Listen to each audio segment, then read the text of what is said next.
আমরা যখন এখানে আসি এবং এই বইগুলোর দিকে তাকাই আর যখন অতীতের দিকে ফিরে যাই তখন আমরা বুঝতে পারি যে ইতিহাস কখনোই কোনো অপরিবর্তনীয় বিষয় নয়, এটি মানুষের ইচ্ছা শক্তির দ্বারাই পরিবর্তিত হয়। এখন আমাদের নিজেদের ভাগ্য এবং ইতিহাস আবারও নতুন করে লেখার সুযোগ নিয়ে এসেছে গণভোট 2026। সবার মনে একটা প্রশ্ন, গণভোটটা আসলে কি? গণভোটটা হলো আসলে একটা ভবিষ্যৎ বাংলাদেশের ম্যাপ। ভবিষ্যৎ বাংলাদেশ থেকে আপনি কি চান আর কি চান না একজন নাগরিক হিসাবে তার একটা খতিয়ান। আপনি কি এমন একটি বাংলাদেশ দেখতে চান যেখানে কেউ চাইলে 10 বছরের বেশি প্রধানমন্ত্রী থাকতে পারবে না?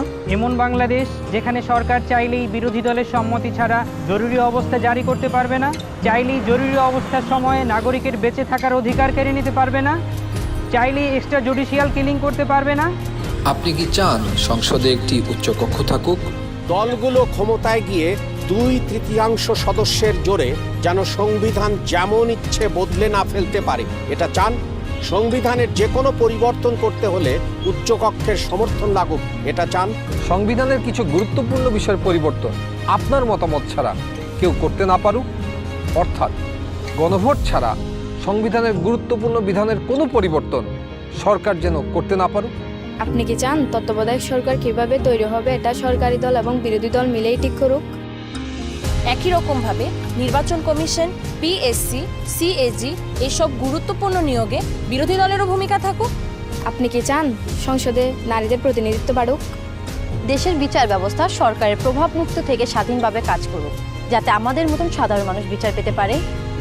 আপনি কি চান সব বিভাগীয় শহরে উচ্চ আদালত স্থাপন হোক? ধরেন আপনার স্বজন খুন হয়েছে, সেই খুনের দায়ে দণ্ডপ্রাপ্ত আসামিকে প্রেসিডেন্ট চাইলেই ক্ষমা করে দিতে পারে।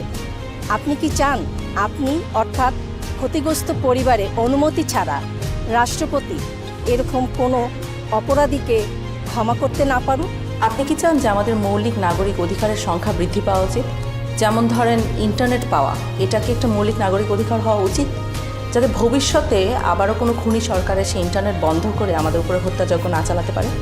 রাষ্ট্রপতি এবং প্রধানমন্ত্রী ক্ষমতার মধ্যে ভারসাম্য বজায় থাকুক, এটা কি আপনি চান?